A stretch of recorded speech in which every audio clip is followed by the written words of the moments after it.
السلام علیکم، دس از Abdul Qayyum بلاؤڈ Pakistan YouTube channel. حضرت انس رضی اللہ عنہ نے حضور اقدس صلی اللہ علیہ وسلم کا ارشاد نقل کیا ہے کہ حق تعالی شانہ کے لیے لوگوں میں سے بعض لوگ خاص گھر کے لوگ ہیں۔ صحابہ رضی اللہ عنہم اجمعین نے عرض کیا کہ وہ کون لوگ ہیں؟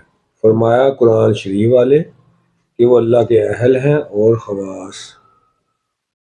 قرآن والے وہ لوگ ہیں جو ہر وقت کلام پاک میں مشغول رہتے ہوں، اس کے ساتھ خصوصیت رکھتے ہوں، ان کا اللہ کے اہل اور خواص ہونا ظاہر ہے۔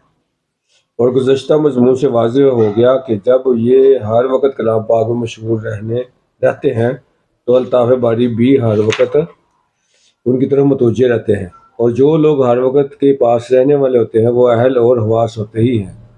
اس کے تو بڑی فضیلت ہے کہ ذرا سی محنت و مشقت سے اللہ والے بنتے ہیں، اللہ کے اہل شمار کیے جاتے ہیں اور اس کے خواص ہونے کا شرف حاصل ہو جاتا ہے۔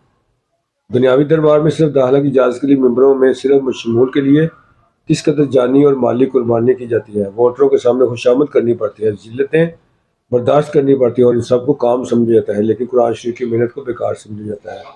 اللہ تعالیٰ ہمیں بھی قرآن مجید سیکھنے کی اور سمجھنے کی اور عمل کرنے کی اور اس کو پھیلانے کی توفیق عطا فرمائے، یہی ہماری کمائی ہے۔ زندگی مختصر ہے، اس میں روزانہ کی بنیاد میں کوئی نہ کوئی نیک عمل کرنا چاہیے۔ السلام علیکم ورحمۃ اللہ وبرکاتہ۔